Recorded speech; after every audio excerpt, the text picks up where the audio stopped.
Kahit sinong mapagmahal na magulang, walang ibang ninanais kundi ang ikabubuti ng kanyang anak.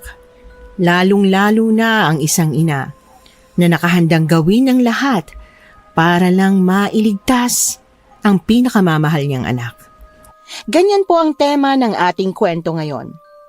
Pero bago ang lahat, kung bago ka pa lang dito sa channel, please like, subscribe, and hit the notification bell para updated kayo sa bawat kwentong ilalabas. May bago tayong kwento 2 o 3 beses sa isang linggo. At ngayon, para sa tampok nating kwento.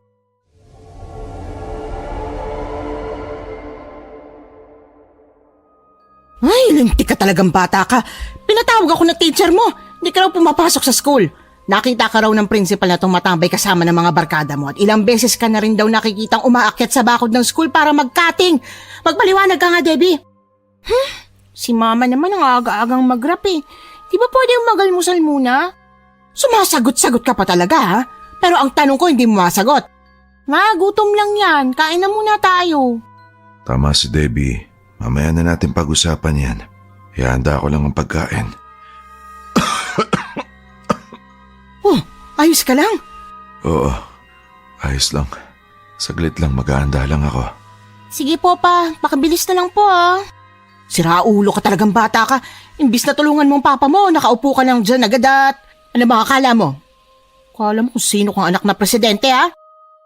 Narinig niyo naman po si papa, diba? Sabi niya siya na raw yung kukuha. Aray! Bakit niyo naman po ako sinampal? Nagtatanong ka pa kung bakit? Bakit nga ba? Ikaw ang sumagot ng tanong mong animal ka. Nagpapakapagod ako maghanap ng trabaho trumakit kung saan-saan tapos malalaman kung hindi ka pumapasok? Ano bang naiisip ng kakarampot mong utak ha? Hindi ka na nga makatulong, pasaway ka pa. Ayaw ko na mag-aral eh. Bakit niyo ba ako pinipilit? Hindi niyo nga magastos ng pangangailangan ko sa school? Pumapasok akong walang baon? At ano ngayon kung pumapasok ang walang baon? Ang masipag at may dedikasyon ng estudyante kahit walang baon pumapasok. Akala mo ba, para sa kapakanan namin to? Para sa iyo to, Debbie! Magtapos ka ng pag-aaral para hindi ka maging katulad namin. Ayaw ko na nga mag-aaral eh. Hindi ko hilig yun. At ang solusyon na nakikita mo, magbarkada? Ano bang naging dulot ng barkada sa'yo, ha? Yumaman ka ba? Walang mabuting madadala ang mga barkadang patapon din ang buhay. Mamili ka ng sasamahan mo. Mababait sila, hindi sila mapanghusgang gaya nyo. Mas naiintindihan nila ako kaysa sa inyo ni Papa. May tuliling na yata yung utak mo't wala nang pumapasok dyan. Kung naiintindihan ka nila, ha? At kung may paki sila sa kinabukasan mo, hindi ka ipapahamak ng mga yan. Matitino silang tao! Matitino? Matitino bang paulit-ulit kang bumabalik sa high school? Yung iba, hindi na nag-aaral at may iba pang bisyo. Matitino ba mga ganong tao, ha, Debbie? Imbes na gumawa ng bagay para makatakas sa hirap ng buhay, binabaon pang sarili sa kahihiyan. Hindi mo ako maiintindihan kasi wala ka namang kaibigan. At least sila dinadamayan ako sa panahong kailangan ko sila. Kayo ba ni Papa? Tinanong niyo ba kung ayos lang ako?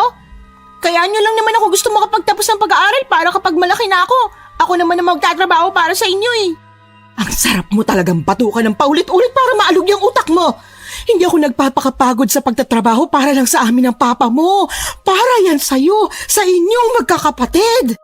Para sa akin? Lagi niyong sinasabi na para sa akin pero hindi naman talaga. Gagawin niyo lang ako investment paglaki ko. Anong investment pinagsasabi mo? Hindi ko isusumbat ang ginastos at gagastusin pa namin ng papa mo. Pero ang sa amin lang, baguhin mong sarili mong buhay, anak. Huwag kang papayag na umulit ka lang sa dati. Hindi pwedeng habang buhay kang mahirap. Hindi madaling mabuhay sa mundo lalo na't wala kang maipagmamalaki kahit man lang diploma. Gusto ko namin makapagtapos ng pag-aaral para magkaroon ka ng maayos na trabaho dahil hindi kami habang buhay susuporta sa'yo. Darating ang araw na mawawala kami. Yun nga eh, kapag nawala kayo sa akin nyo ipagkakatiwala yung mga anak nyo, yung mga kapatid ko? Hindi na mag-aasawa na lang ako. Peste ka talaga! Ang sarap mo kalbuhin! Ano yan? Aray ko! Ang sakit! Kakalbuhin na lang kita kaysa maaga ka mag-asawa at ulitin mo ang miserable nating buhay! Dina, ano bang ginagawa mo? Bitiwan mo na si Debbie. Papa! Huwag mo po akong bitiwan pa! Sasaktan na naman ako ni Mama! Huwag mo yang kampihan! Hindi na tama yung ginagawa ng anak mo! Narinig mo ba sinabi niya tungkol sa atin? Gagawin lang daw natin siyang investment. Pagpasensyaan mo na. Parang hindi ka naman dumaan sa pagiging teenager. Alam kong dumaan tayong lahat doon, Mike. Kaya nga alam natin ang kahahantungan kapag nagpabaya sa ganyang edad eh. Pasalamat nga siya may nagpapaaral sa kanya. Hindi katulad natin na sa murang edad kumakayod na tayo dahil walang pakialam ang mga magulang natin sa kinabukasan natin. Kumalma kayong dalawa. Parehas naman kayo may punto eh.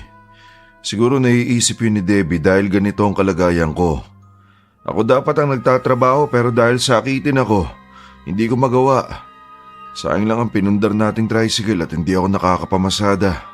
Siguro nga, Debbie, naiisip mo na pabaya kaming mga magulang o peperahan ka na lang namin kapag maayos ng buhay mo. Pero tandaan mo to, ha? Tatandaan mo to. Hindi solusyon ang pag-aasawa ng maaga para makaahon sa hirap. Hindi rin investment ang pag-aasawa. Mag-aasawa ako ng mayaman, ma, para hagisan kita ng pera. Tingnan mo nga yung mga sagot na magaling mong anak, Mike. Paano ka naman mapapansin ng mayamang lalaki? Mukha kang taong grasa. Hindi ka mapapansin kahit bumuka ka pa. Di na, tama na please. Ay, hindi! Malaki na ako, ma. Kaya ko na magdesisyon sa sarili ko. Kaya ko na nga magtrabaho eh. Magtatrabaho na lang ako. O sige, tingnan natin kung hanggang saan ka dadamputin ang kayabangan mo. Tingnan natin kung anong mas masarap, mag-aral o magtrabaho. Sumama ka sa akin bukas, ha? Natanggap ako bilang labandera sa isang mansyon. Lahat ng kakainin mo, paghihirapan mo. Ayoko nga maglaba. Hindi ako marunong. Tapos sasabihin mo sa akin na kaya mo ng sarili mo, maglaba ng damit at pinagreglahan mo, hindi mo nga kaya? Ako pa nga naglalaba, di ba? Baka gusto mong ibandera kung marurumi mong damit. Sige ka sa rampa sa kalsada pero balahura ka. Simula ngayon, ha? Hindi ka kakain ng mula sa pinagtrabahuhan ko. Bakit ako mag-i-invest sa'yo hindi ka naman mabait na anak? Sobra naman yata yan. Huwag mo akong pigilan, Mike. Kung ayaw niya, lumayas na siya sa bahay. Tignan natin kung tulungan ka ng mga kaibigan mong isang kahig, isang tukarin ng mga magulang. Isipin mo, nagbabarkada ka sa mga taong hindi na nga makatulong sa magulang, pabigat pa, mabiso pa. Baka sangkot ka rin sa mga nakawan, ha? Malaman ko lang talaga, Debbie, ako mismo puputol ng mga daliri mong dahan-dahan, yung nararamdaman mong sakit. Hindi ako magnanakaw, ma. Hindi ko gagawin yun, oh. Abay, ayusin mo lang. Hindi ako mangingiming tapyasin yung mga kamay mong wala namang ambag sa mundo kundi kasalanan. Pwede na ba tayong kumain? Oh, umalis ka na, Debbie. Kung ayaw mo akong tulungan sa pagtatrabaho para may pangkain kang tamad ka, lumayas ka rito sa bahay. Hindi ka matutulungan ng mga tropa mo. Alam mo kung bakit? Dahil hinuli sila ng mga pulis at dinala sa Boys Town. Yung mga babae, alam mo kung saan napunta? Di dinala rin dun sa parehas na institusyon. Huh? Kailan po yan nangyari? Kanina lang. Ikaw ang barkada, hindi mo alam. Pasalamat ka't wala ka sa mismong lugar kung saan sila naaaktuhan ang ginagawa nilang kabulastugan. Kilala ako ng aking anak bilang striktang magulang. Maaga akong namulat sa pagtatrabaho at naging katulong ng mga kamag-anak ko para lang mabuhay. Hindi na ako pinaaral pa ng aking mga magulang pagkatapos ng elementarya. Ang sabi kasi nila, basta natuto akong sumulat at bumasa, mabubuhay na raw ako. Hindi sila naniniwalang makakamit ko ang aking mga pangarap. Kaya tuluyan nilang pinutol ang pausbong kong pakpak na paraan ko sana upang makalipad palayo sa kahirapan. Pero ako, ayokong danasin ng aking 3 anak ang mga dinanas ko. Gusto ko makapagtapos sila ng pag-aaral at makatikim ng ginhawa sa buhay. Dahil ayaw nang pumasok sa eskwela ng anak kong si Debbie, wala na siyang nagawa nang isama ko siya sa aking paglalabada. Ay, ihinto mo rito, Mike. Ito na yung mansyon. Wow, ang laki ng bahay. Sobrang ganda. May fountain pa sa gitna, Papa, oh. Mansyon nga eh. May mansyon bang maliit? Pangarap ko magkaroon ng ganyang kalaking bahay, ma. Paano ka magkakaroon ng ganyan wala kang pinag-aralan? Patawa ka. Panira naman ang moment si Mama eh. Mabuti na lang at may sarili tayong tricycle. Medyo malayo pala ang lugar na to. Huwag kayong mag-alala. Ihatid sundo ko na lang kayo. Sige, basta sunduin mo kami mamaya mga 5:00 ng hapon ha. Walang problema. Ingat kayong dalawa. Ay ikaw rin, mag-iingat ka pa uwi. Wow, ang ganda talaga ng mansyon na to. Mag-doorbell ka na nga. Kanina ka pa hangang-hanga dyan. Kung nag-aaral kang mabuti, magkakaroon ka ng ganyang kagandang bahay. Dahil ayaw mo, magtiis ka sa kubong pinagtagpi-tagping lumang plywood ang dingding. Paano ba mag-doorbell, ma? Daldal mo naman eh. Wala nito sa bahay natin, oh. Ayan no, doorbell. Pindutin mo. Tingnan mo, doorbell na lang nahihirapan ka pang alamin tapos ang lakas ng loob mo magsabing alam mo ng lahat. Tumadakdak na naman po si Mama. Walang kapagod-pagod. Ay, ewan ko sa'yo. Ulitin mo na nga pag-doorbell, baka hindi tayo narinig. Ang sabi ko, ulitin mo lang. Hindi sunod-sunod mong pagpipindutin yan. Diyos ko namang bata ka, mapapagalitan tayo niyan eh. Sorry po. Ang ganda talaga ng bahay niya eh. May terrace pa, Ma, oh. Kung lalaki yung amo mo, Ma, aakitin ko siya para maging asawa ko. Tapos titira kami sa bahay niya. Ay, tama. Gandang plano ko. Ay naku, tigilan mo na nga mangarap ng gising, Debbie, ha? Tigil-tigilan mo na yan. Diyos ko, pambata ka, ewan ko sa'yo. Kahit lalaki pa ang amo ko, sigurado akong hindi ka nun papatulan. Yan nga lang buhok mo, oh. Hindi mo masok lane ng maayos eh. Grabe, Ma. Imbis suportahan mo ako sa mga pangarap ko, ganyan ka. Kahit kailan hindi ko susuportahan ng pagiging malandi mong bata. Hindi sa ibang tao dapat inaasang pag-asenso sa buhay kundi sa sarili mong dugot pawis. Ay, may paparating po, Ma. Siya na ba yung amo? Mukhang hindi. Siya yung nakausap ko nung nakaraan. Ay, pasensya na kayo't hindi ako nakalabas kaagad. May mga inasikaso pa kasi ako eh. Ayos lang. Hindi rin naman kami nagmamadali. Akala ko galit na kayo eh. Sunod-sunod kasing pagpindot nyo sa doorbell. Pasensya na. Na-excite lang itong anak ko. Siya nga pala si Debbie. Sasamahan niya akong maglaba. Hello po. Ako nga pala si Rita. Ako ang yaya ni Sir Bernie. Bernie? Lalaki po may-ari nito? Halika, pasok muna kayo. Salamat. Ang ganda nitong bahay. Wow, sobrang nakaka-relax. Tingnan mo, Ma, may swimming pool pa. Ay, mahilig kasi sa nature ang alaga ko. Gusto niya may mga halaman, puno, bulaklak, tsaka tubig sa paligid. Kaya rin siya nagtayo ng villa sa ganitong lugar eh, dahil doon. Kaya po pala medyo masukal ang lugar na ito, ano? Tahimik kasi rito eh. Malayo sa ingay ng mga tao. Hindi rin kasi siya mahilig sa pakikihalubilo. Kaya ngayon pa lang, manghihingi na ako ng paumanhin kung maging malamig ang pakikitungo niya sa inyo, ano? Pero mabait yun. Gwapo ho ba yung amo niyo? Debbie! Tumigil ka nga sa kalandian mo, nakakahiya ka. Tatanong lang eh. Ayos lang din ah. Ang gwapo ng alaga ko. Hindi mo nga lang siya makikita ngayon kasi may inaasikaso siya. Pero uuwi rin yun. Halika kayo. Nandito yung laundry area. Ang lawak naman ng lugar na to. Parang bahay na namin ng size ah. Kumpleto rin sa paglalaba. Ay oo. Kumpleto ng mga gagamitin nyo rito pero huwag kayong mahiyang magsabi kung may kulang pa ha. Labas muna tayo. Doon muna tayo sa may sala. May gusto ba kayong inumin o kainin? Ipaghahain ko muna kayo bago tayo magtrabaho. Ay, hindi na. Nakakahiya naman sa'yo. Ako po kung may cake sana. Cake po sa akin. Hoy, Debbie, mahiya ka nga. Ay, tamang-tama. May Black Forest sa ref. Kukunin ko lang ha. Huwag kayo mahiya. Bilin sa akin ni Sir Bernie. Napakainin ko muna kayo bago kayo magtrabaho eh. Napakarami kasi ninyong lalaban sa ngayon dahil nag-resign yung labandera namin. Na-inback yung mga maruruming damit tapos nagpalit din ako ng mga kortina at saka bedsheet. Ganun ba? Dalawa naman kaya kayang-kaya namin yan. Sige, dyan na muna kayo at pupunta lang ako sa kusina ha. Siya siguro si Sir Bernie, Ma. Ang laki ng picture niya nakasabit.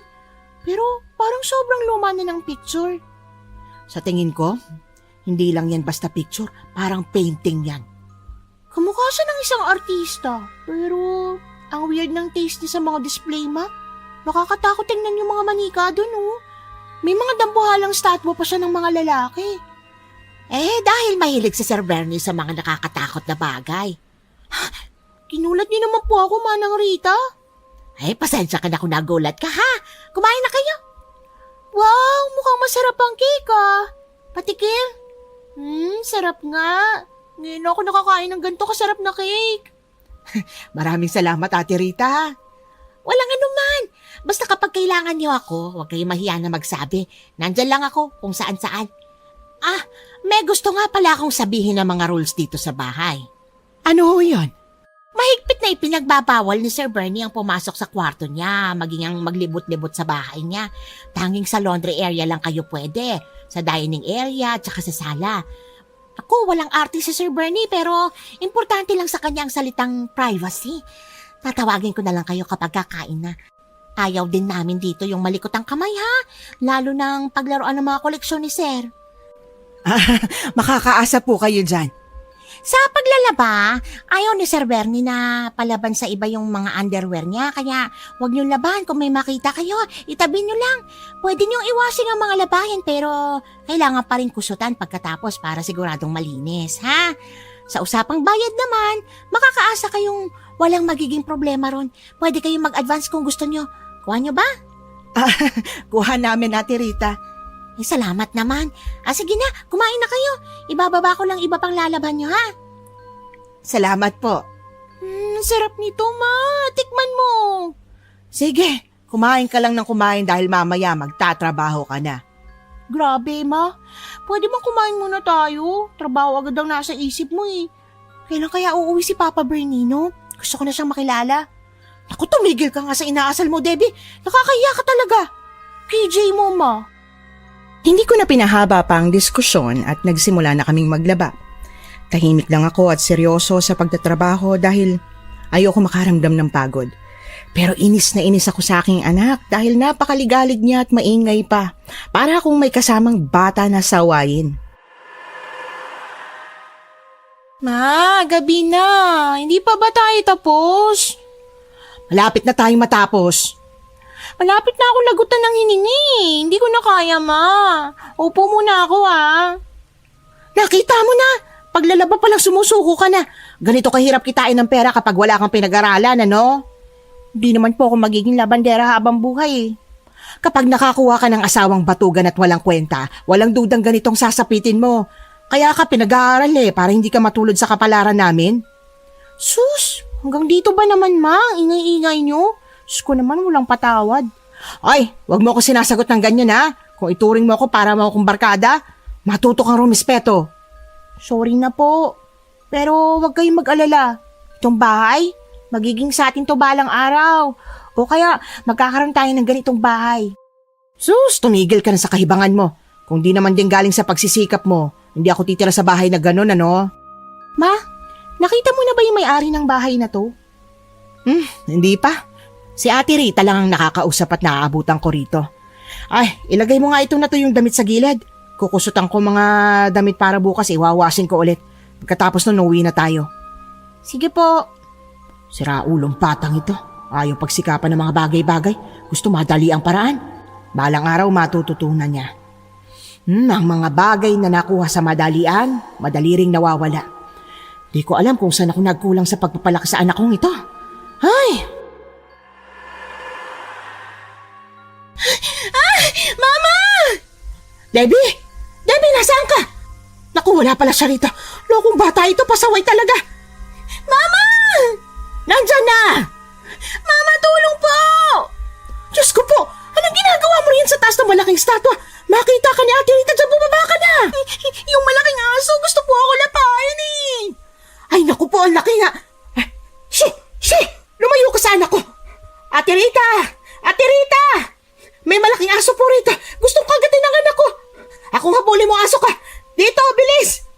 Ma, ingat po kayo! Mukhang galit na galit siya! Dusty, behave! Huh? Sino yun? Anong nangyayari rito? Narinig kong sigaw mo, Dina! Ay, hala! Bata ka! Anong ginagawa mo sa koleksyon ng alaga ko? Bumaba ka dyan! Ay, pasensya na po kayo sa anak ko. Ang gwapo pala niya talaga. Ayos lang, Yaya Ritz. Naintindihan ko. Alam naman natin masyadong sensitive si Dusty sa mga bagong tao na nakikita niya sa loob ng bahay. Halika, miss. Tutulungan na kitang bumaba. Salamat. Debbie! Ay, tanga talaga tong batang to, mahuhulog pa. Buti nasa lo. Ayos ka lang? Oo, salamat Oh, ibababa na kita ha. Dusty, bumalik ka na sa kwarto mo. Ngayon na. Ay, sandali. Bakit parang may kakaiba sa asong yun? Kakaibang mga mata niya, nanlilisik at mapupula. Si Sir Bernie naman, sobrang haba tulis ng kuko. Ay, teka, namamalikmata yata ako. Oo nga, namamalikmata lang ako. Normal naman yung kuko niya. Ito ang isa sa dahilan kung bakit ayaw ko kayong gumala sa loob ng bahay eh. Hindi nakatali si Dusty, pero kapag naramdaman niya may gumagalaw na kakaiba sa loob ng bahay, doon siya lumalabas. Ano ba ginawa mo, Debbie, at nagalit sa'yo si Dusty? Hinawakan ko lang po yung statua. Nako, malakas ang kutob niya ni Dusty kapag may gumalaw sa kahit anong koleksyon ni Sir Bernie. Nagagalit talaga siya. Ay, pasensya na po sa inasal ng anak ko, Ate Rita. Sir Bernie, hindi na po mauulit. Ay, dapat lang. Para di naman sa kapakanan nyo yung sinasabi namin. Oh, tama na yan. Hindi na dapat tayo magtalo pa sa ganitong usapan lang.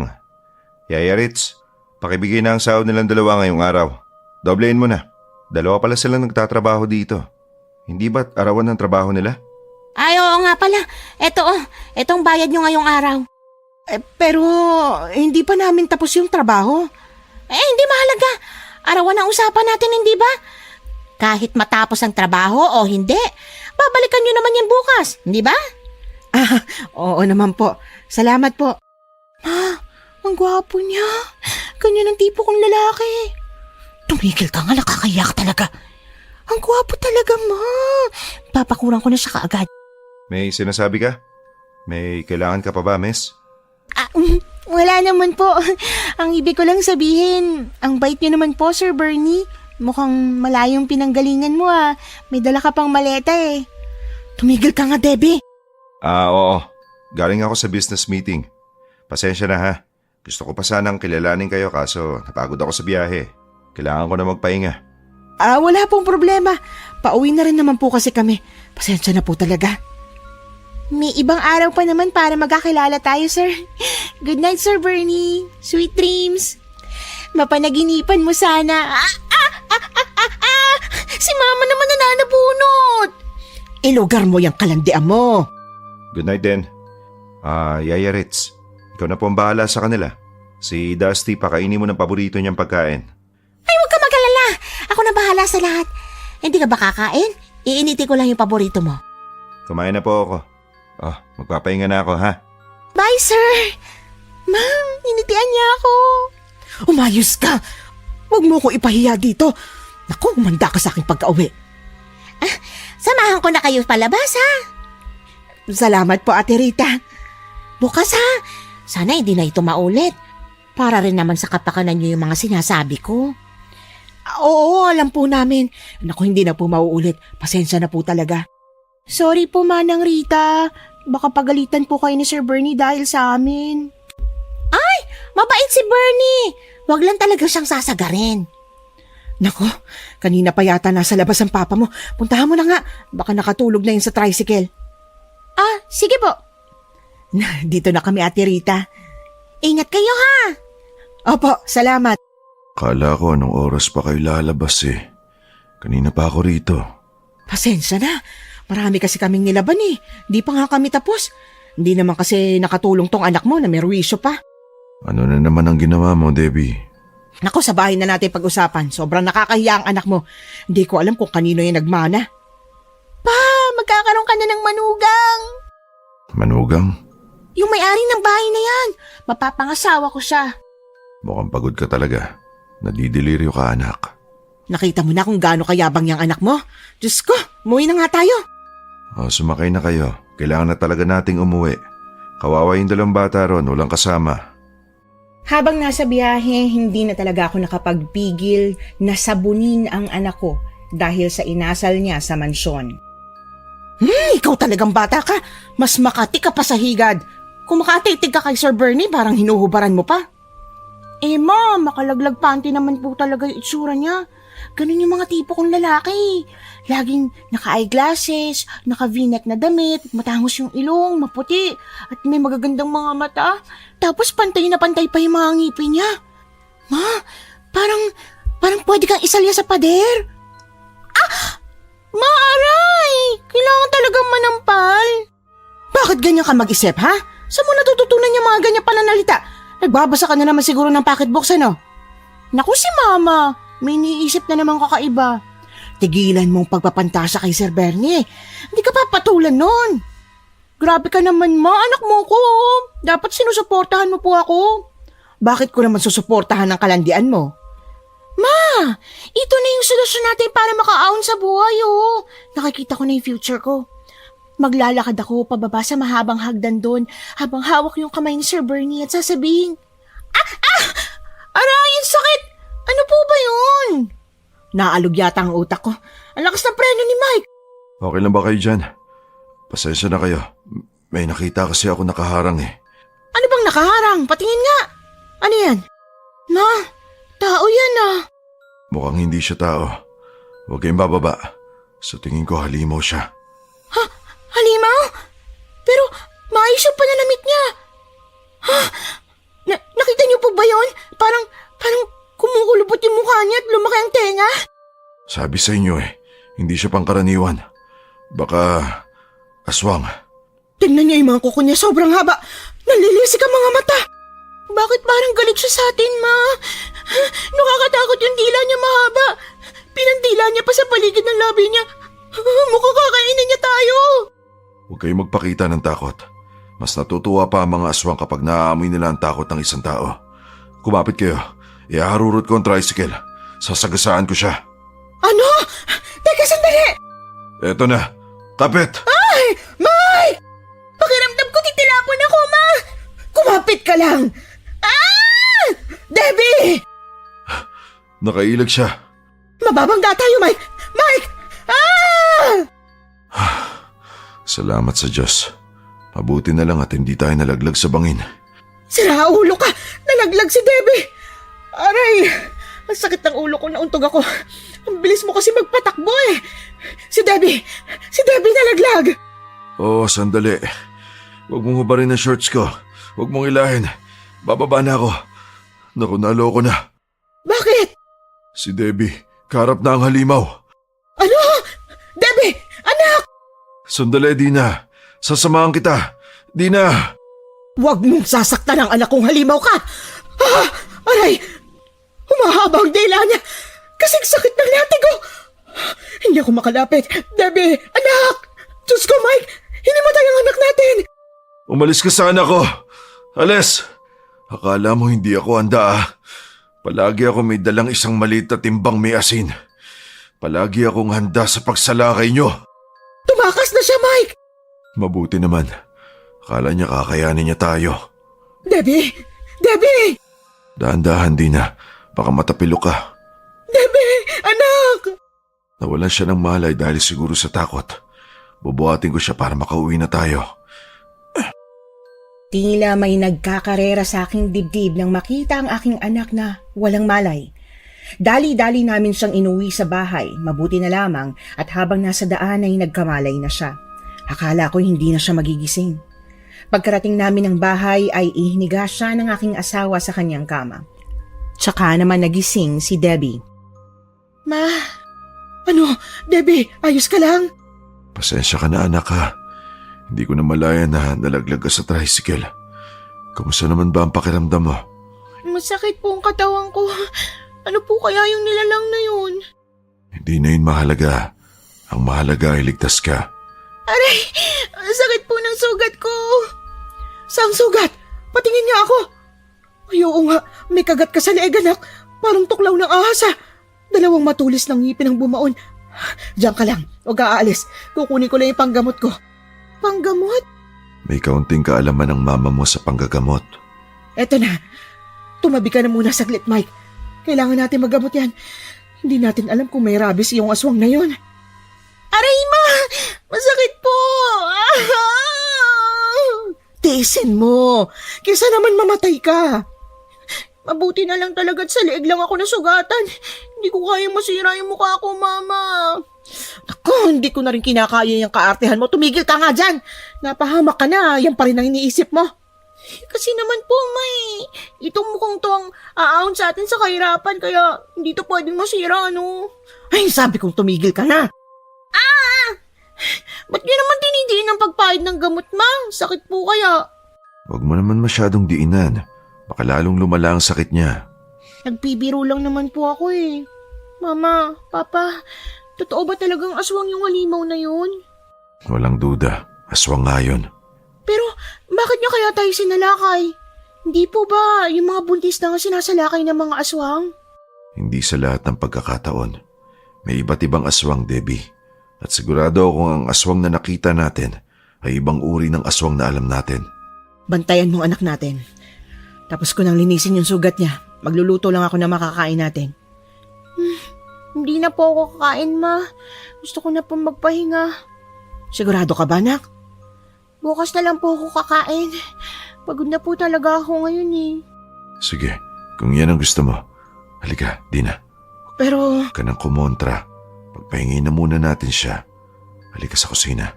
ayos lang kaya si Debbie? Akong natatakot para sa kanya eh. Matatag ang anak mo, kaya wala kang dapat ipag-alala. Sana nga. Huwag na kayong pumunta ron, ha. Hindi ko na kayo papayagan. Bakit naman? Hindi naman namin araw-araw makakasagupa yung mga ganoong aswang. Naririnig mo ba ang sarili mo, Dina?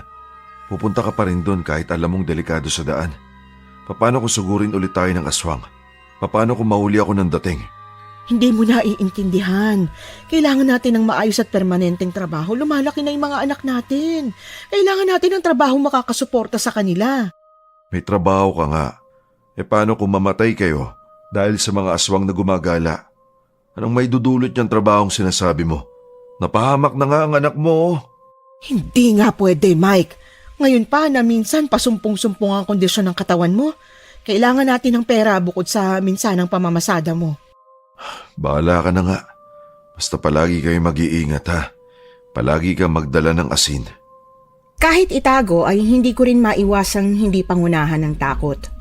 Lalo na at kasama ko ang aking anak. Napag-isipan kong hindi na lang siya isama kinabukasan pero nagulat ako nang makitang nakabihis na siya. Nakasuot siya ng sobrang iksing shorts at mababang neckline na damit. Halos lumuwa sa suot niya ang magandang kurba ng katawan. Sinabi ko sa kanya na huwag siyang sumama pero nagmatigas pa rin siya at matapos kumain ay una siyang sumampa sa tricycle. Napabuntong hininga na lang ako nang makita ang tricycle na naipundar ko noon mula sa pagiging kasambahay sa mayamang pamilya. Ito na lang ang alaala ko sa trabahong yon dahil ng ibang bansa ng pamilyang pinagtrabahuhan ko.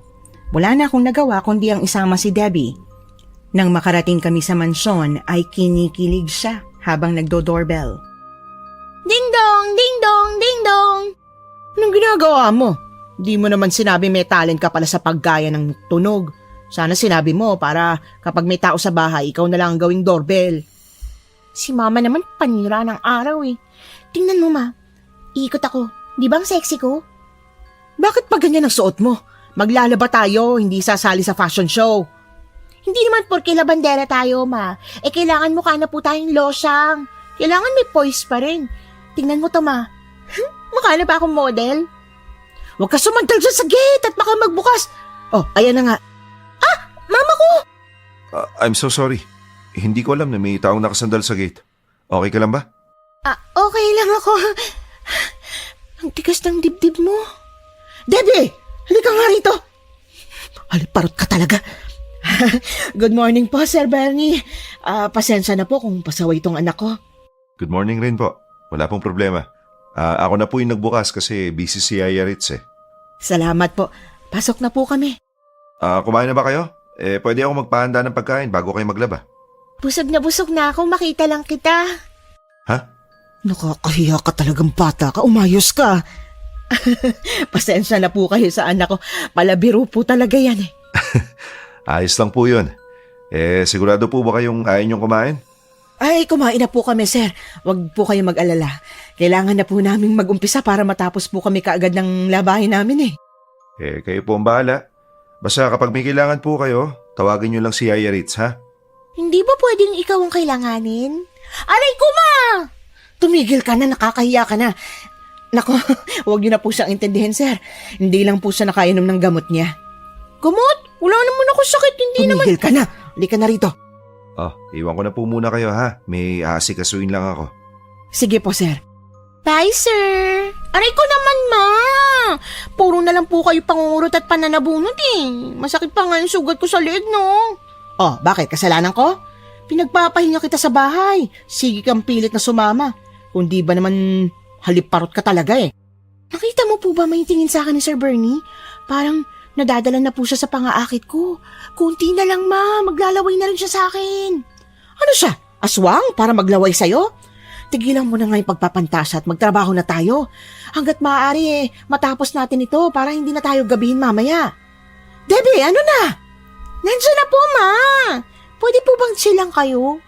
Grabe ka kasi kung manakit eh. Nandito tayo para magtrabaho, hindi para trabahuhin ang amo.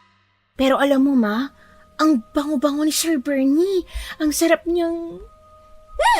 Ang cute niya, sobra. Wala ka na ba talagang respeto sa akin, ha? Ilang taong ka pa lang, Debbie? 17 ka pa lang. Hindi dapat ganyan ang naiisip mo. Mangarap ka dapat para sa sarili mo at hindi umasa sa ibang tao.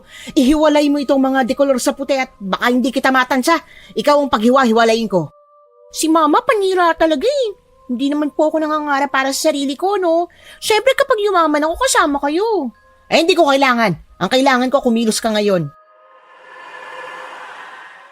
Ay, salamat at mga kobre kama na lang ang natitira. Mabibigat pa naman to. Ma, napapagod na po ako. Sumasakit po yung sugat ko sa liig eh. Eh, ikaw naman kasi. Ang tigas din ang ulo mo. Sabi ko kasi sa'yo, huwag ka nang sumama eh. Excuse me po.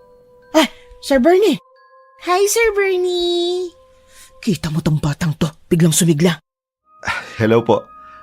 Magmerienda po muna kayo. Tara po sa kusina. Nasaan po si Ate Rita, sir? Namalengke lang po siya saglit para sa lulutuin niyang pananghalian. Hindi pa man ako nakakakibo. Nauna na si Debbie kasama si Sir Benji papunta sa kusina. Inayos ko muna ang mga gamit para hindi makalat bago sumunod sa kanila. Naabutan ko si Debbie na hinaharot si Sir Benji at kahit gusto ko man siyang sabunutan sa harap ng amo namin ay hindi ko naman magawa dahil mapapahiya naman ang anak ko sa harapan niya. Pero pasundot-sundot ko siyang kinukurot sa tagiliran. Hindi ko alam kung namalikmata lang ako pero nakikita kong nag-iiba ang tingin ni Sir Benji sa anak ko kaya lumapit na ako at nakisalamuha sa kanila. Matapos kumain ay bumalik kami sa paglalaba. Debbie, hindi ko gustong pangharot mo kay Sir Bernie, ha? Nakakahiya ka. Ha? Debbie? Debbie! Diyos ko po! Tulong! Tulong! Oh, ano nangyari? Haling di na. Si Debbie kasi, sir, hinamatay po siya. Naku, anong gagawin ko? Huwag po kayong umiyak. Saglit lang po. Titignan ko ang pulso niya, ha? Ayos naman po siya. Siguro napagod lang. Baka nga po. Medyo mainit siya ng kaunti. Kailangan niya magpahinga. May guest room kami sa taas. Pwede muna siya magpahinga ron.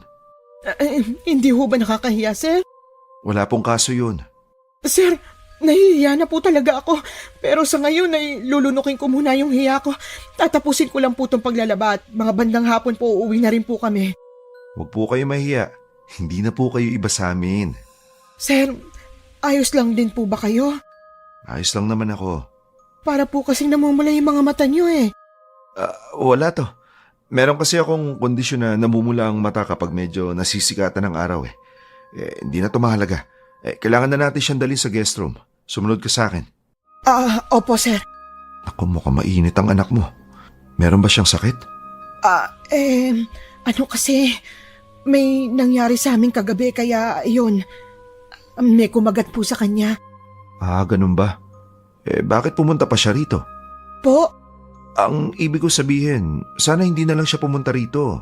Nagpahinga na lang siya sana. Makikisuyo nga pala ako. Pakibukas ng pinto. Saan po? Ito po ba? Opo. Bukas na po, sir. Good. Sir, saan po yung ilaw? Medyo madilim po pala rito. Pasensya na. Gusto ko kasi ng madidilim na kwarto. Ilalapag ko lang si Debbie, ha?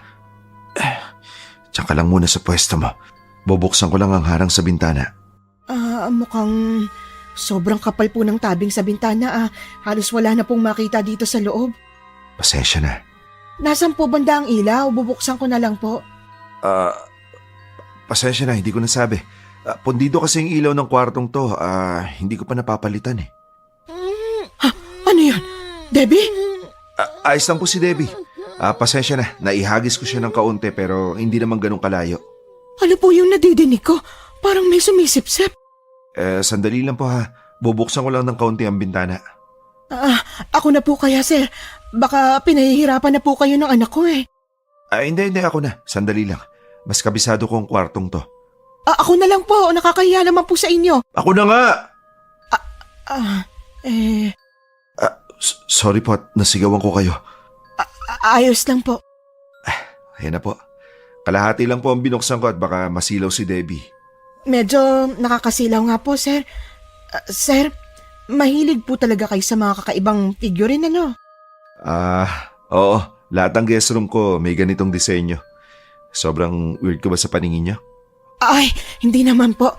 Sige po, sir. Iwan ko po muna si Debbie. Tatapusin ko lang po yung mga labada. Ganun ba? Sige.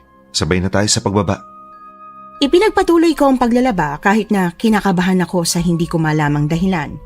Ramdam ko na parang may kakaiba talaga sa ikinikilos ni Sir Benji.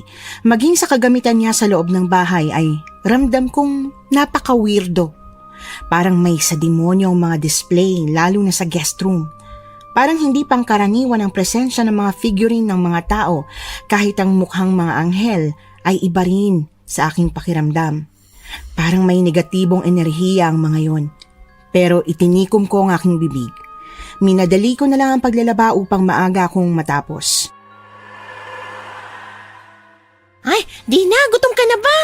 Pasensya ka na ha, kararating ko lang galing palengke. Bigla kasing bumuhos yung ulan, pero magluluto na ako para makakain na kayo. Oo nga po mahirap tuloy magpatuyo ngayon. Kanina pa umuulan dito. Lalakas kung minsan hihina. Okay lang po, Ate Rita. Pinamerienda naman kami ni Sir Bernie kanina. Hindi pa naman po ako gutom. Ay, teka, nasaan ang anak mo? Nahimatay po kasi siya kanina kaya sabi ni Sir Bernie, pagpahingahin muna doon sa guest room. Ano? Bakit nandoon siya? Hindi ba ang sabi ko sa inyo? Dito lang kayo sa laundry area. Bakit siya nandoon? May problema po ba doon, Ate Rita? Pasensya na po kasi napagod po siguro sa kakalaba yung anak ko. Kagabi pa po kasi masama ang pakiramdam niya.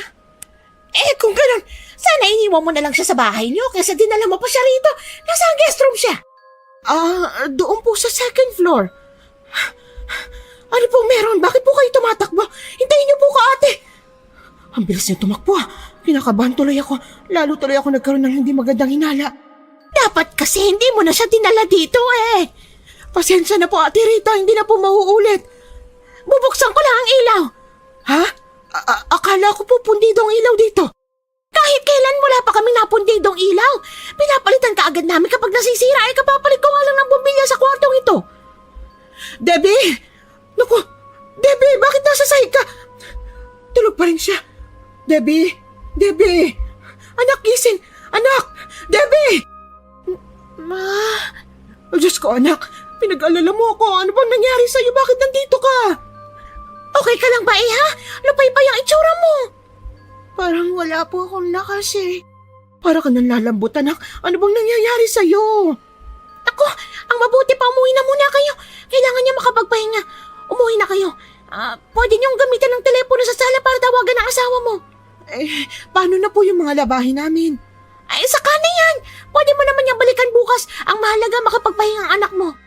I think, Yaya Ritz, they should stay here. Bernie! What's the matter, Yaya? At least dito matutulungan natin sila at mapapakain. May sakit si Debbie. Baka hindi nila kayanin sa biyahe lalo pa at maulan. Hindi na po. Uuwi na lang po kami. Ma, parang hindi ko po kayang magbiyahe. Dito na lang po ako. Iwan niyo na lang po ako. See? Masama ang pakiramdam niya.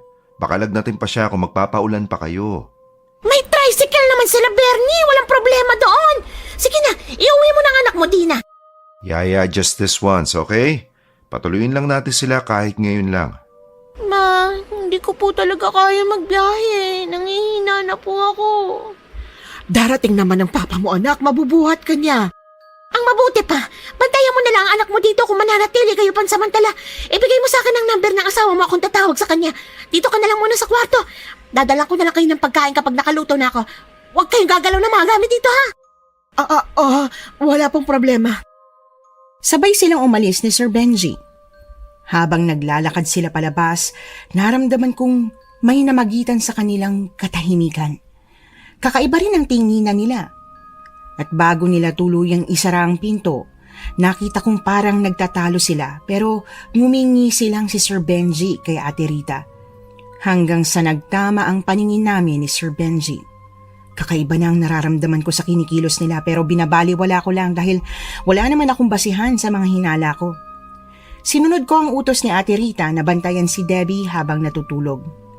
Ang hindi ko lang maintindihan ay kung bakit nagsinungaling si Sir Benji sa akin tungkol sa ilaw sa silid. Napakababaw na dahilan para maghinala pero hindi ko maiwasan.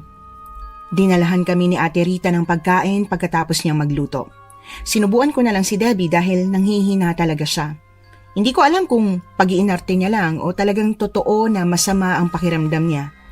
Dumating na ang asawa ko saktong pagkatapos naming kumain kaya bumiyahe na kami pauwi. Tumagal ang aming biyahe dahil sa malakas na buhos ng ulan. Si mama naman panira talaga ng diskarte. Oh, nakauwi lang tayo. Magaling ka na. Ayos na ba ang pakiramdam mo?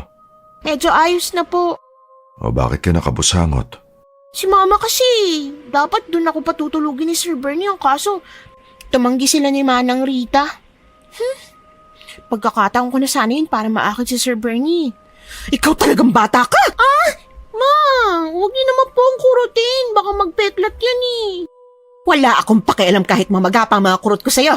Eto pa, Tama na po. magsawa ka sa mga kurot ko. Sira ulo kang bata ka? Pinag-alala mo kami, alam mo ba yon? Akala ko kung ano nang nangyari sa'yo tapos eto ka na parang wala lang nangyari. Acting-acting mo lang ba yon, ha? Debbie, sumagot ka! Hindi po. Masama po talagang pakiramdam ko. Ano yung arte-arte mo dyan na parang walang nangyari? Muntik na akong atakihin kakaalala sa'yo tapos parang ginagawa mo lang biro. Kung ako na lang kayang kumagat sa'yo nang matapos na yung pagiging haliparot mo. Ewan ko ba kung saan ka nagmana? Tama na yan. Palagi na lang kayo nag-aaway. Hindi ba kayo nagsasawa sa mga bangayan nyo? Yung totoo, Debbie. Totoo ba yung pagkahimatay mo? Totoo po yan, Ma. Sumakit po kasi talaga yung kagat sa leeg ko. Nahilo po ako at nawala ng malay. Di po yun acting. Paano ako maniniwala? Mahilig ka magsinungaling. Totoo po, Ma. Hindi po ako gagawa ng kwento tungkol doon. Yung doon sa guest room, bakit nasasahi ka? Habang tulog po ako sa guest room, nanaginip po ako na may halimaw daw sa loob ng kwarto. Yung kagaya po ng halimaw na nakita natin sa daan nung unang uwi natin. Namumula yung mga mata niya. Tapos nakangisi siya na parang abot hanggang tenga. Mas mahaba ng konti yung dila niya. Parang dila ng ahas ang itsura. Nakatayo siya sa sulok ng kwarto. Hanggang ngayon kinikilabutan pa rin ako pag naaalala ko. Tapos gusto mo pang matulog doon, binabangungot ka na pala. Siguro, dahil yun sa sugat mo at sa takot mo sa aswang, kaya mo siya napapanaginipan. Posible rin na may halimaw talaga sa loob ng bahay na yon. Baka totoong nasa loob siya ng kwarto at pinagmamasdan ka para maging biktima. Si Papa naman tinatakot niyo po ako. Kinikilabutan na ako. Ay naku, itigil mo na yan, Mike. Baka lalo pa yung bangungutin. Magpahinga ka na, Debbie. Huwag ka na mag-isip ng kung ano-ano ha, wala lang yon. Dadalang kita ng pagkain at gagawin kita ng tsaa para mahigop mo. Lalabas na kami. Opo, Ma. May kakaiba talaga ako nararamdaman, Dina. Baka pwedeng wag na kayong bumalik doon. Pakiramdam ko, may kinalaman yan sa amo mo. Bakit ka ganyan mag-isip? Ikaw ba? Wala ka bang nararamdaman na kakaiba sa amo mo? Wala ka bang napapansin na kakaibang kinikilos nila? Sa totoo lang, meron. Mahilig si Sir Bernie mangolekta ng mga nakakatakot na figurine, manika, tsaka estatwa. Pero marahil lang nakita ni Debbie na nakatayo dun sa sulok, yung malaking estatwa ng lalaki na nasa loob ng kwarto. O bakit may mga ganong estatwa pati sa guest room? Nakakapagtaka naman. Tsaka bakit mga lalaki? Hindi kaya...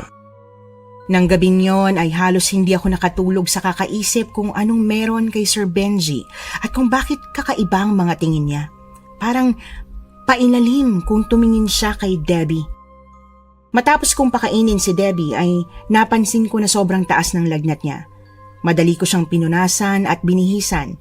Akala ko'y nakatulog na siya nang iwan ko pero nang sumilip ako sa kwarto niya matapos ang ilang minuto ay wala siya ron. Hinagilap ko siya at nakita kong palabas na ng bahay kaya kaagad kong hinablot. Nang humarap siya sa akin ay nakita kong nakapikit ang mga mata niya. Naglalakad siyang tulog. Inalarma ko si Mike para ibalik si Debbie sa kwarto. Akala ko'y tapos na ang pangyayari doon kaya natulog na ako pero naputol ang mahimbing kong tulog nang marinig na may ingay na nagmumula sa kwarto ni Debbie kaya pinuntahan ko siya. At pagsilip ko sa loob ng kwarto nakita ko ang aktong pag-untog niya ng ulo sa pinto. Debbie? Debbie, anong nangyayari sa'yo? Naku, tulog ka pa rin? Ngayon ka lang naging ganito Teka, Debbie, saan ka pupunta? Ay, bakit ko ba siya kinakausap tulog nga siya. Puntahan ko na nga itong asawa ko. Mike! Mike! Lintik na nagkakagulo na rito, tulog ka pa rin! Debbie, sandali lang, saan ka pupunta? Mike, bumangon ka na nga! Anong ingay ba yan? Ay, naku, kanina pa kitang tinatawag. Tulog mantika ka lang talaga. Ano ba kasi yung problema? Natutulog yung tao Si Debbie, naglalakad na naman habang tulog. Ha? Sandali, kukunin ko lang t-shirt ko. Bilisan mo, baka makalabas siya. Hindi ko siya kayang pigilan, Mike. Hinahawi niya lang ako. Ay, kung bakit kasi palagi kang nakahubad kapag natutulog Kapag tuloy may ganitong problema, kailangan mo pa magbihis. Mukha ka namang daing. Dami mong sinabi. Nasaan ba siya? Debbie! Naku, yan na nga bang sinasabi ko na wala na sa silid niya. Hindi naman nakabukas ang pintuan natin. Baka nandito lang yun. Sa kusina! Bilis! Ay, ayun nga, Mike! Sa pintuan sa kusina lumabas! Alam niya kung saan mas madaling buksan! Saan naman siya pupunta ng ganitong disoras ng gabi? Tanungin mo ko kasi baka alam ko no? Oy, saan nga? Hindi ko alam, Mike! Mukha bang alam ko? Sabi mo kasi tanungin kita Ay naku! Halika na, sundan na natin siya! Ayun, nakikita ko siya naglalakad papunta sa masukal na daan. Sandali, kukunin ko lang ang flashlight natin. Bilisan mo na't baka makalayo pa siya! Eto na nga. Mabuti may flashlight tayo nilagay sa kusina. Dadaling ko to. Halika na, sundan natin siya. Ano na bang nangyayari sa anak natin? Parang hindi na ito maganda. Malamang kagagawan to ng aswang na kumagat sa kanya. Debbie! Sundan lang natin siya. Mamaya na natin pag-usapan yung sinasabi mo. Bilisan na natin maglakad para maabutan natin siya. Huminto na siya. Anong ginagawa niya dyan? Bakit kaya nakatayo lang siya sa harap ng puno ng balete? Masama ang pakiramdam ko sa puno na yan, Mike. Debbie! Debbie! Mike, lapitan mo na bilis. Natumba na siya. Debbie, Anak! gising na. Anak, Gumising ka na. Sige na. Gising, anak! Hindi tayo pwedeng magtagal dito, Dina. Baka makaakit pa tayo ng ibang nilalang. Dali na natin siya sa bahay. Bilis, itatakbo ko siya. Oh, sige. Dito lang ako sa likuran mo. Akin na yung flashlight. Ako nang tatanglaw sa daan. Pagkarating sa bahay ay sinubukan namin siyang gisingin. Nakahinga ako ng maluwag nang magising naman siya. Pilit niyang sinasabi na masakit na naman ang sugat sa leeg niya. Nang tingnan ko yon ay muli na namang nanariwa ang sugat na dapat ay hilom na. Ginamot kong muli ang sugat sa leeg ni Debbie. Pagkatapos ay pinatulog ko siya at napagpasyahan kong tabihan siya para hindi na siya makalabas ng kwarto basta-basta. Kinausap din ako ng aking asawa na hindi maganda ang nangyayari at gusto na niyang dalhin si Debbie sa isang albularyo. Sa takot ko na baka maulit ang nangyari ay pumayag ako. Kinabukasan ay gumayak na kami. Dahil kailangan kong tapusin ang labada kay Sir Benji, si Mike lang ang sumama sa kanya at sinundo na lang nila ako noong oras na ng pag-uwi. Ano sinabi ng albularyo sa'yo? May problema tayo, Dina. Ang sabi ng albularyo... Pasok lang po ako sa kwarto. Huwag ka munang matutulog maghahanda pa ako ng hapunan natin. Opo. Ano nga yun? May problema tayo. Dahil nung tinignan siya ng albularyo, sabi may kumokontrol daw kay Debbie na isang aswang. Ano? Huwag kang maingay. Alam mo bang umiiyak si Debbie kanina nang marinig yun sa albularyo? Kasi hindi raw siya makapaniwala. Mike, kahit naman ako hindi makapaniwala. Bakit daw si Debbie ang punteriya ng aswang na yun? Wala bang magagawa yung albularyo para hindi na tayo gambalain pa nun? Tungkol sa bagay na yan, ang sabi ng albularyo, parang gusto daw talaga siyang patayin ng aswang. May sinabi siyang aswang Agitot. Tama, aswang na agitot ang gustong pumatay sa anak natin. Agitot? Oo, ang mga agitot daw ay mga binabaing aswang na mahilig sa mga lalaki. Ha? Kung binabae ang mga aswang na agitot, bakit niya gustong patayin si Debbie? Babae siya. Baka akala niya lalaki si Debbie kasi kamukha mo. Hindi, siraulo ka rin Ang sabi ng albularyo, ang sitwasyon ni Debbie ay kakaiba. Marahil daw may personal na galit ang aswang na yun sa kanya. Sinisip-sip daw ng mga agitot ang dugo ng biktima at kaya nila itong kontrolin. Diyos ko, ano nang gagawin natin? Ano mga sinabi ng albularyo para tantanan na siya ng aswang na yan? Kailangan daw nating maglagay ng mga pangontra sa paligid ng bahay para hindi tayo malapitan. Kaya ito nanguha ko ng mga halamang may mahahabang tinik. Isasabit ko sa bintana ng silid ni Debbie, pati sa pintuan. Saka sa buong bahay na rin. At mamaya rin, magsusunog ako ng goma sa bakuran. Sige, gawin natin ang lahat para hindi siya makuha o mapatay ng aswang. Magsunog muna tayo ng goma para hindi siya makalapit sa bahay natin. Magsaboy ka ng asin sa paligid at isabit mo tong halaman sa kwarto ni Debbie. Sige, akin na. Ay, kailangan ko isaboy itong asin. Ano ba yan? Nakakatakot naman ang alulong ng mga aso. Lalo akong kinikilabutan na. Tama na siguro itong pagsasaboy ko. Ilalagay ko na ito sa kwarto ni Debbie. Debbie, buksan mo nga muna ang pinto. May ilalagay lang ako. Debbie! Debbie, okay ka lang? Mike! Mike! Ano yun? Bakit? Si Debbie sumisigaw. Hindi ko mabuksan ang pinto ng kwarto niya. Tumabi ka! Sisipain ko na lang! Debbie! Anong nangyayari sa'yo? Mainit!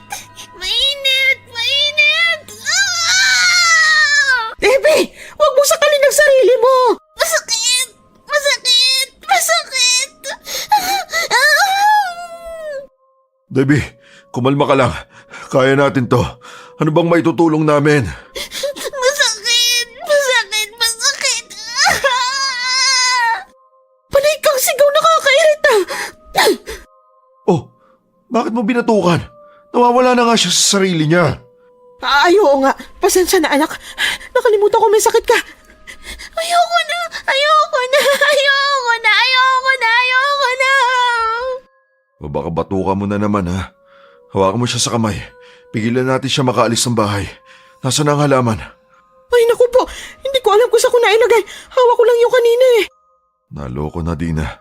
Sabi ko sa'yo, isabit mo sa bintana eh. Ang kulit mo talaga. Nagsaboy pa ako ng asin sa paligid ng bahay. Anong gusto mo gawin ko? Mahati sa dalawa para lang maisabit ang halaman na yun? Sana ikaw ang nagsabit. Debbie! Sobrang lakas niya. Hindi ko kinaya. Tumalon na siya sa bintana.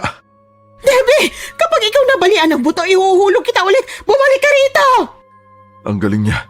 Ang bilis niyang nakatalon. Namangha ka pa talaga. Tumatakbo na siya palayo, Mike. Debbie! Hintay ka lang talaga. Papaluin kita ng sinturon. Wala na magagawa ang pagsigaw at pananakot mo. Wala siya sa matinong pag-iisip. Bumaba na tayo at sundan na natin siya. Ang bilis niya tumakbo. Ganito ba talaga ang mga kabataan ngayon para mga kabayo? Ako na lang ang hahabol sa kanya kung napapagod ka na. Sige na, kaya ko na to.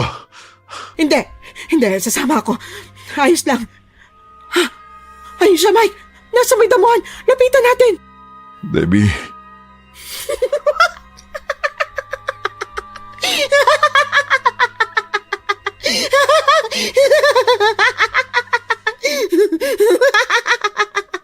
Hinihingal siya.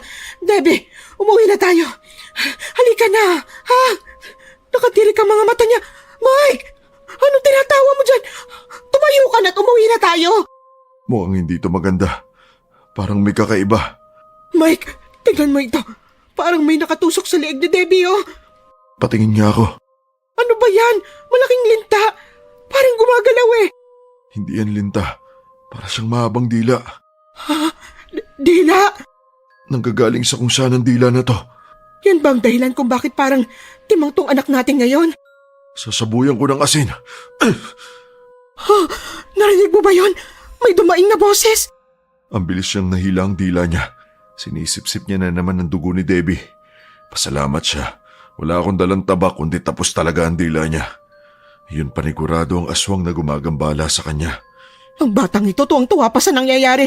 Narinig mo ba yon? May kumakalas ko sa bandaron. Sundan mo kaya yung aswang. Dali! Hindi pwede. May ibang araw pa.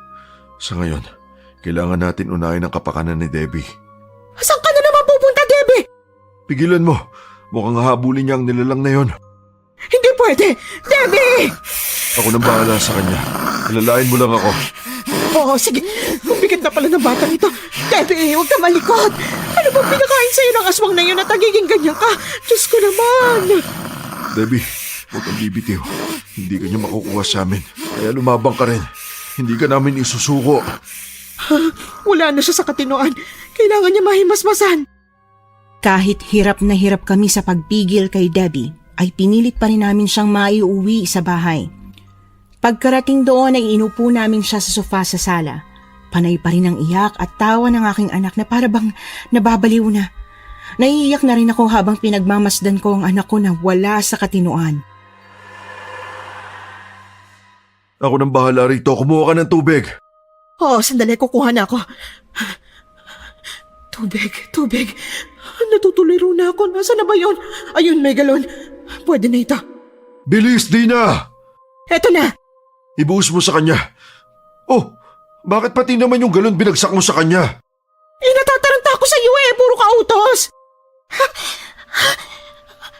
Ano pong nangyari? Bakit nandito po tayo sa sala? Ang alam ko po nasa kwarto ako Anak, ayos ka na? Mabuti naman, umepekto yung tubig. Parang mas epektibo ang paghampas mo ng galon. Ano pong nangyari?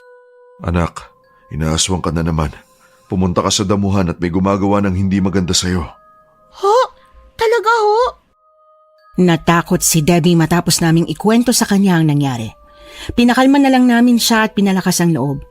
Simula nang mangyari yon sa anak ko, tuwing gabi ay ginagapos na namin siya para hindi siya makatakas kapag tulog. Lagi na rin akong nasa kwarto niya para bantayan siya.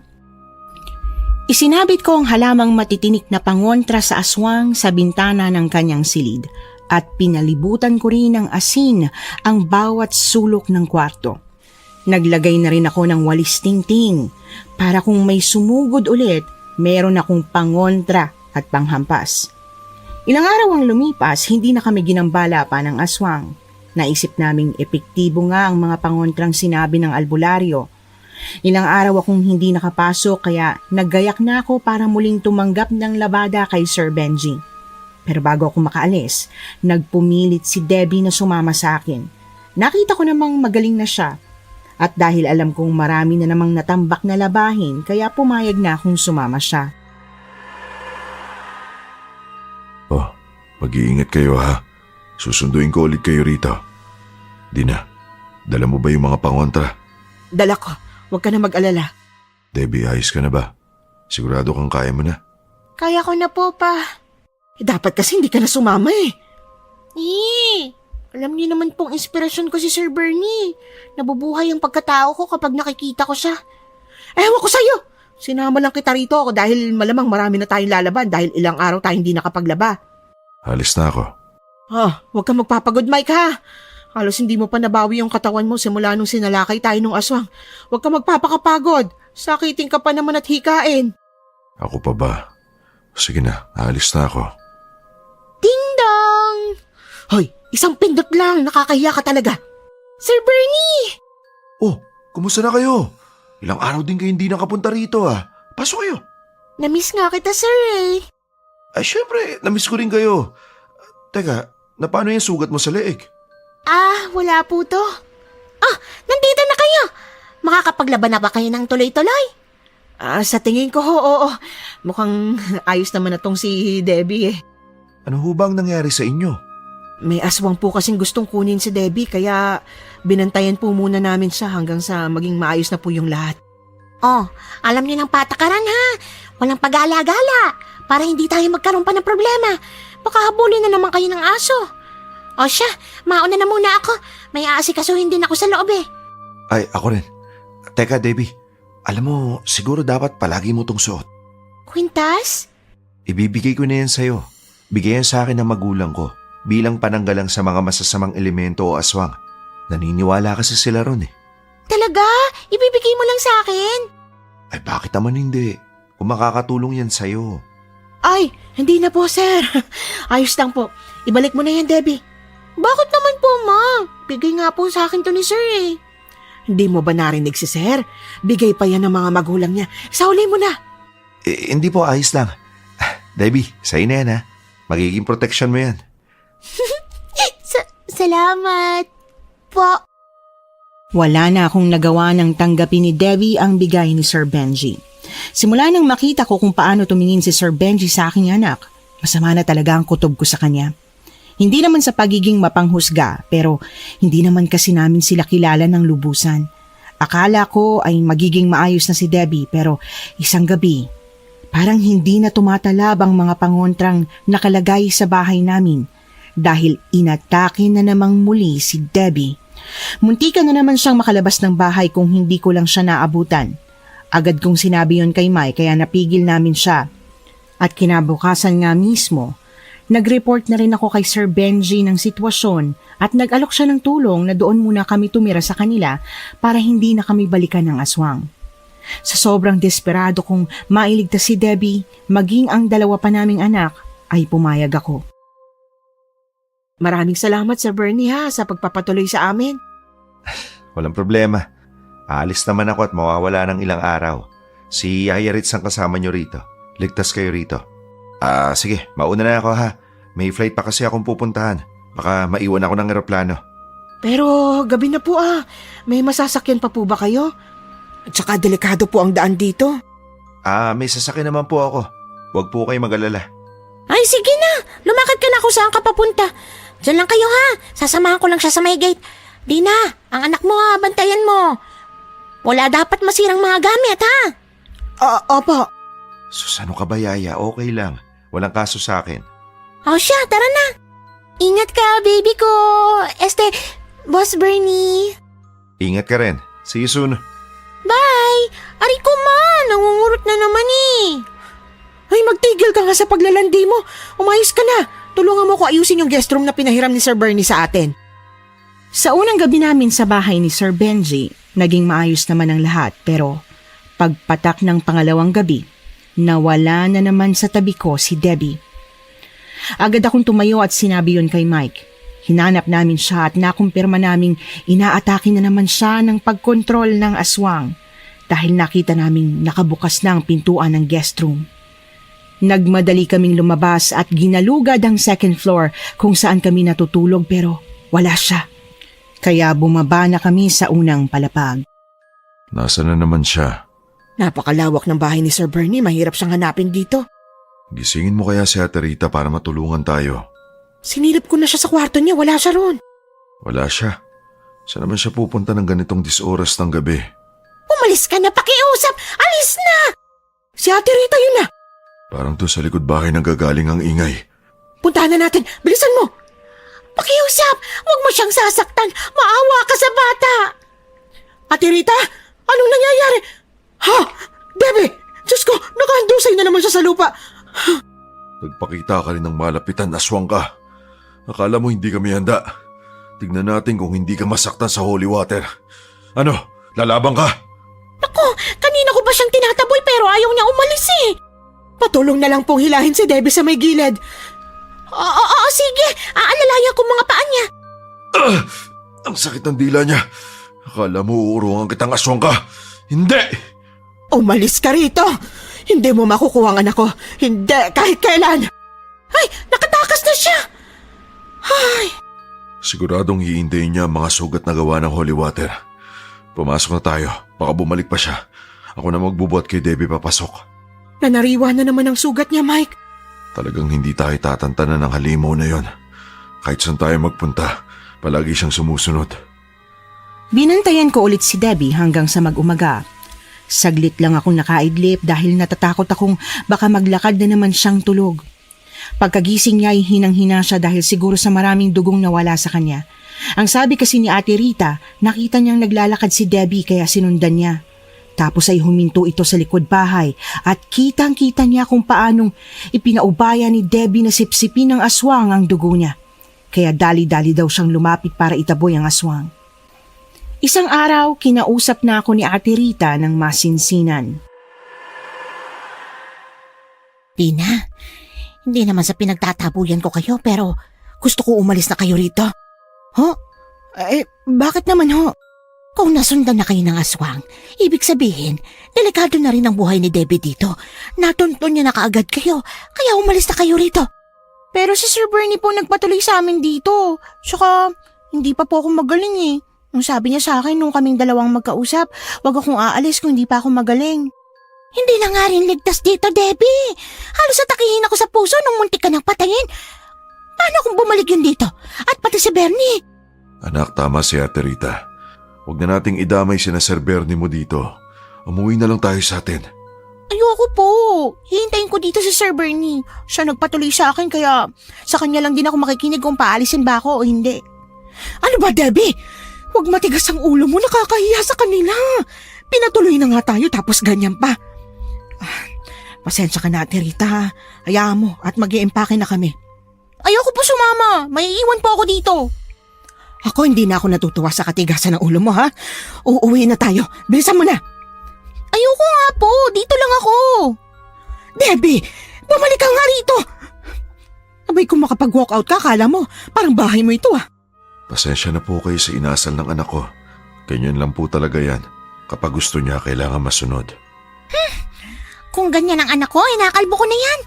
Sige, hayaan nyo na. May punto rin naman siya. Si Bernie ang nagpatuloy sa inyo kaya siya lang din ang pwedeng magpasya kung aalis kayo o hindi.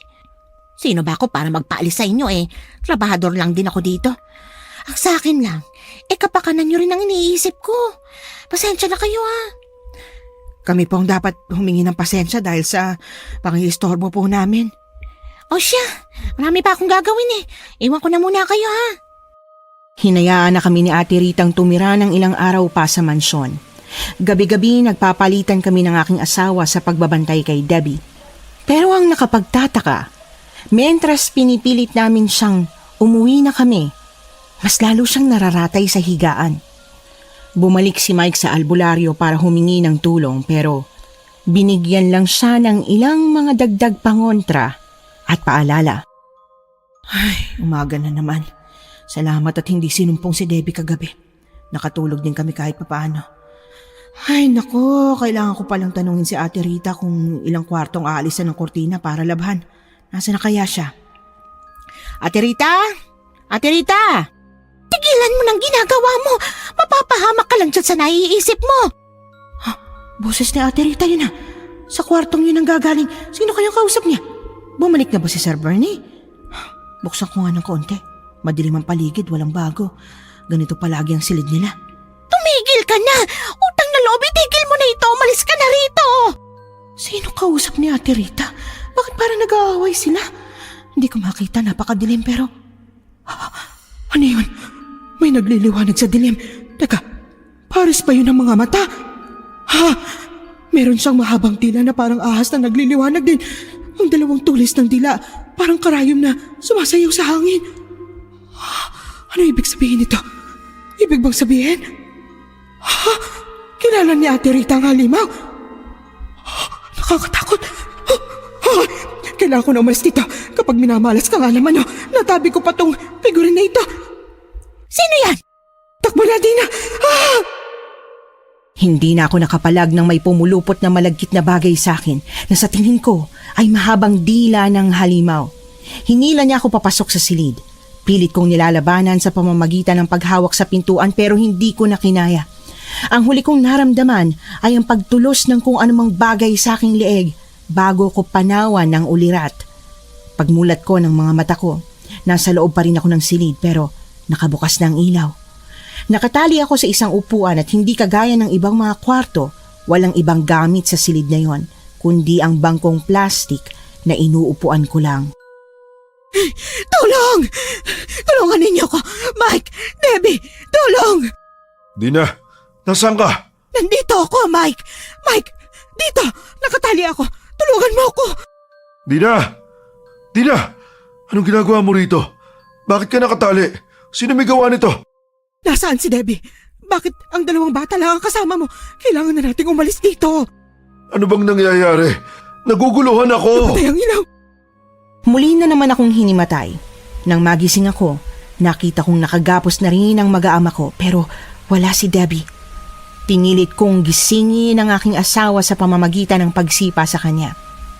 Hindi pa rin nagkakaroon ng malay si Mike, kaya pinwersa ko na lang ang lubid na nakapulupot sa kamay ko para lumuwag. Hindi ko pa rin magising si Mike pero sinubukan kong tanggalin ang pagkakatali sa kanya matapos kong makawala. Natigilan ako nang marinig ko si Debbie na sumisigaw sa labas ng silid. Layuan mo ako! Tigilan mo na ako! Debbie? Hoy, Mike! Mike, gumising ka! Hindi siya magising. Anong gagawin ko? Kailangan ko iligtas ang anak ko. Hindi ko siya pwedeng pabayaan. Dito muna kayo, ha? Ay, bakit ko ba kinakausap ang mga tulog? Ay, nako. Debbie! Nandiyan ako! Saan ba nagagaling yung boses niya? Ano ibang lalaban ko sa halimaw na yon? Wala na mga pangontra ko. May kumuha ng asin sa bulsa ko. Anong gagawin ko? Teka. Itong nabasag na figurine na lang siguro. Magdadala din ako ng ilang piraso ng bubog sa bulsa. Wala man lang magamit nitong pananggalang. Ay, naku, nakakainis. Debbie! Debbie, saan ka papunta? Nandito ako! Hindi niya ako napansin. Teka, sandali! Si Ate Rita yun na. Tinakpan niya ang bibig ni Debbie. Saan niya dadalhin ang anak ko? Kailangan ko silang sundan. Sino yun? Ang halimaw! Marahil ay hinahanap niya rin si Debbie. Kailangan ko makuha ang atensyon niya para hindi niya mahabol ang dalawa. Itong halimaw na ito, sinasagad na niyang pasensya ko. Umaakit ang dugo ko sa kanya. Ay, kailangan ko na mas maayos na panlaban dito. Ayun! May map! Hoy! Halimaw! Dito! Hoy, bakit? Nandito ako! Sa tindi ng inis ko sa halimaw at sa pagnanais na malayo ang atensyon niya kay Debbie, sinubukan ko siyang labanan.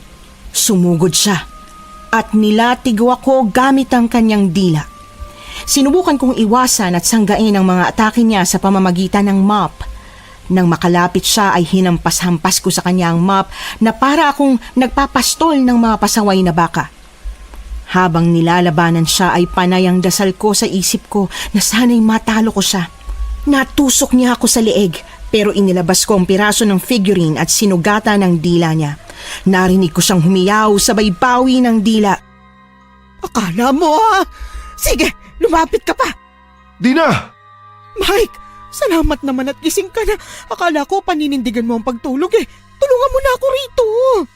Hoy, halimaw ka. Akala mo magagapi mo kami. Hindi kami basta nagpapatalo. Hindi mo kami mapapatay, maging ang anak kong si Debbie. Dadaan ka muna sa bangkay ko bago mangyari yon. Wow! Saan mo naman napulot yung sinabi mo? Basta, Ano yung pinapahid mo sa katawan, ha? langis to na dinasalan ng albularyo. Gamitin mo to para hindi ka mahawakan ng aswang. Ipahid mo rin sa dalawa pa nating anak. Ipupulupot ko lang tong rosaryo sa kamao ko. Sige, sumugod ka! Mga anak, magpahid din kayo, bilis, para hindi kayo mahawakan ng aswang. Ay, naku, sumugod na nga. Sige, suntukin mo. Tama yan, hilahin mong dila. Ikaw na si Raulo ka. Tanggapin mo tong hampas ng api. Nang makalapit sa akin ang halimaw ay hinampas ko siyang paulit-ulit gamit ang mop. Si Mike naman ay panayang suntok sa katawan nito. Hinila naman ng dalawa ko pang anak ang dila ng aswang at sinugatan gamit ang mga basag na piraso ng figurine na ibinigay ko. Sa huli ay nagapi namin siya, pero agad din naman siyang nakatakas. Nang masiguro namin na wala na siya ay hinanap na namin si Ate Rita at Debbie. Ate Rita! Debbie! Nasaan na kayo? Debbie, anak, ligtas nang lumabas. Wala na ang aswang. Nandito kami! Dito! Debbie! Mama! Papa! Akala ko hindi ko na kayong makikita. Shh! Tahan na. Tapos ng lahat. Wala na siya. Umalis na siya. Natalo na namin siya. Anong natalo? Napatay niyo siya? Munti ka na ho, kaya lang nakatakas siya. Ay! Ate Rita, sino yung kausap ninyo sa kwarto? Nakita ko po kayo may kausap. Sigurado akong yung halimaw yun. Oo. Nakita ko siyang pumasok na naman sa loob ng bahay kaya matapang ko siyang kinumpronta. Pagkatapos nun, nawalan ako ng malay. Anong nangyari sa inyo? Nakatakbo ako noon, pero nawalan din ako ng malay. Nagising ako dahil sa mga sigaw ni Debbie. Nahihigop niya rin siguro ang dugo mo, Ate Rita. May sugat ka po kasi sa leeg Ay, talaga ba?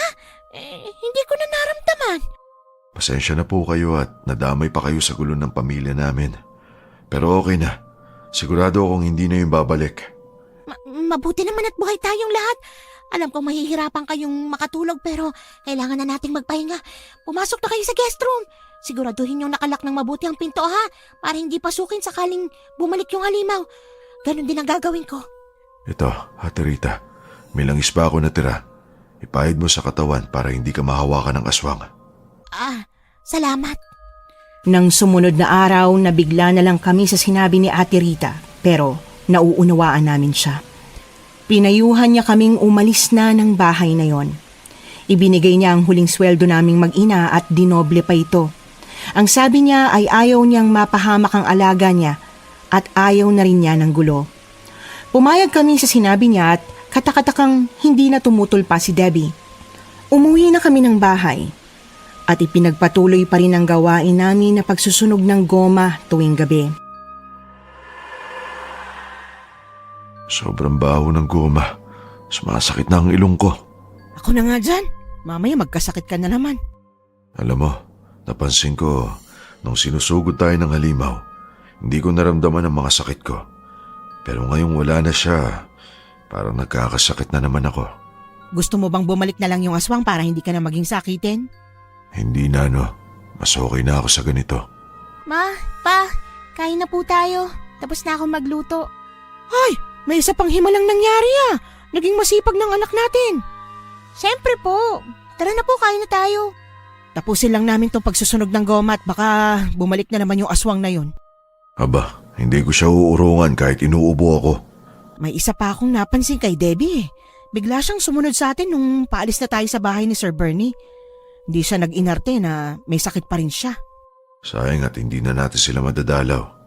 Balita ko wala nang nakatira sa bahay na yun Nakakalungkot. Hindi kaya umalis sila dahil sa nangyari? Nadamay kasi sila sa problema natin Oo nga po pala. May hindi po ako nasabi sa inyo tungkol kay Sir Bernie at Ate Rita. Bakit ano yun? Nung gabi po na hinabol ako ng aswang sa bahay ni Sir Bernie, hindi po ako nananaginip noon gaya nung una kong kwento. Nagising po ako na nasa ibabaw ko na po si Sir Bernie, pero imbis na kiligin, nakakakilabot na karanasan po yung nangyari sa akin. Mahaba yung dila niya at sinisip-sip niyang dugo ko. Nilabanan ko siya, nahawakan ko yung lampshade sa gilid ng higaan at yun po yung hinampas ko sa kanya. Saglit niya ako nabitiwan kaya yun ang dahilan kung bakit ako nakatakas at nagsisigaw ng tulong. Si Sir Bernie? Yung aswang? Bakit ngayon mo lang sinabi sa akin? Nagkaroon po kami ng kasunduan ni Ate Rita na huwag kong sabihin yung nakita ko kapalit ng kalayaan nating lahat.